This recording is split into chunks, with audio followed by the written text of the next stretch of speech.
Então, querendo ou não, eleição é uma doutrina na Bíblia, a gente vê em vários trechos, então é para ensinar, mas claro que vai ter objeções a essa doutrina. Então, quais são? Um, algumas igrejas geralmente não ensinam isso, pentecostal, luteranos, anglicanos, muitos batistas não aceitam essa doutrina. Não é, acho que não aceitam, mas procuram uma maneira de explicar diferente. Metodistas, anglicana, universal, assembleia, a maioria não ia aceitar. Então, tem muitos contra. Principalmente tem batistas reformados e presbiteriano que é mais para essa doutrina. Então, por quê? Porque é difícil. Então, quais são as objeções? Número um, a eleição significa que não temos a opção de aceitar Cristo. Aquela ideia de não tem escolha, é eleito ou não. O modo que Deus usa para a salvação é que nós fazemos uma decisão em nossa vida para seguir a Ele. Então, Deus, a gente precisa fazer a decisão, não foi feito para nós. Número dois, com base nessa definição de eleição, nossas escolhas não são escolhas reais. Então pense, eu sou marioneta, uh, eu não eu não faço minhas decisões. Fica pensando isso, uh, mas realmente é sobre a escolha de salvação, não todas as decisões que a gente faz na vida. Número 3, a doutrina da eleição faz com que sejamos marionetes ou robôs, não pessoas reais. Ah, então, a gente vai para uma categoria subhumano, né? Que nós não fazemos decisões e a vida é como The Truman Show, era um filme que tinha atores e tal, e ele, tipo, era a marioneta, praticamente, porque todo mundo quase fez a decisão para ele. Mas a, não é assim, a gente tem decisões reais e como eu falei antes, a decisão de salvação é uma decisão bem real. Da doutrina, número 4, da doutrina da eleição, decorre que os incrédulos jamais têm a chance de crer.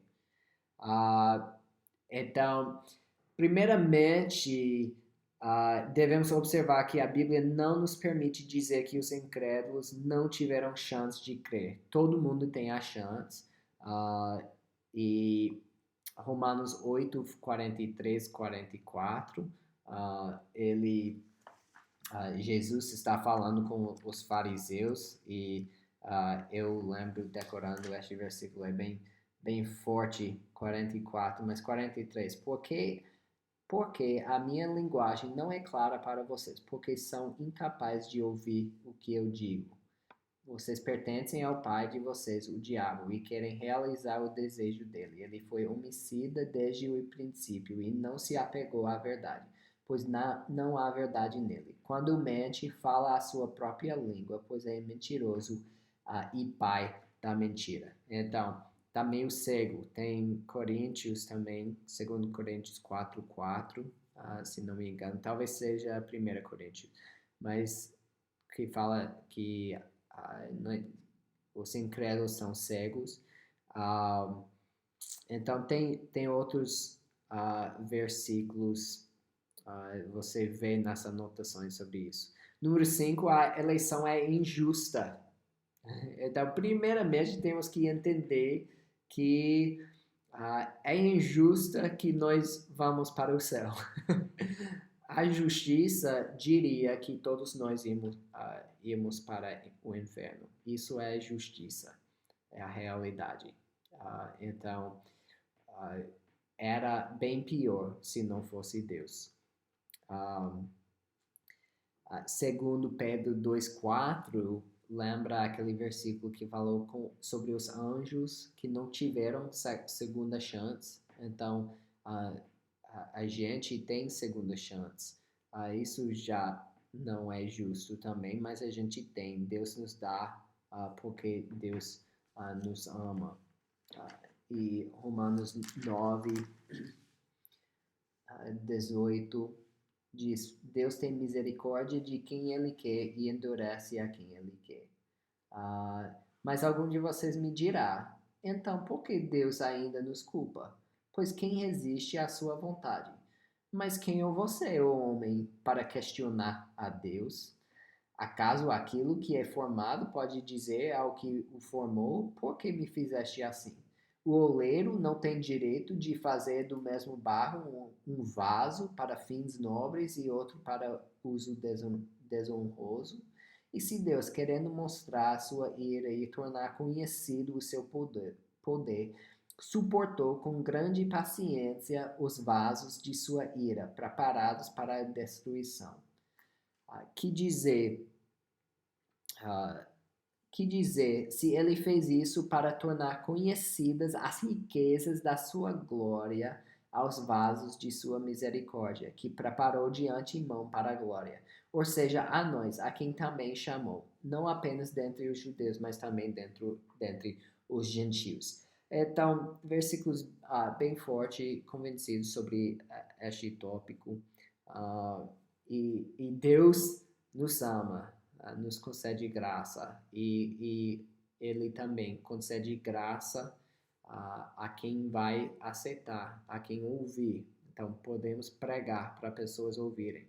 Número 6, a Bíblia diz que deseja salvar todo mundo. 1 Timóteo 2,4 e 2 Pedro 3,9, que eu vou ler 1 Timóteo primeiro, versículo 4 de capítulo 2, que deseja que todos os homens sejam salvos e chegam ao conhecimento da verdade. Então, ele deseja, ele quer que todo mundo seja salvo. Então, isso tem a ver com a vontade revelada e a vontade secreta, que a gente já falou ou vai falar ainda, mas a vontade de Deus, ou talvez fosse outro curso, mas segundo Pedro 3,9 também fala sobre isso.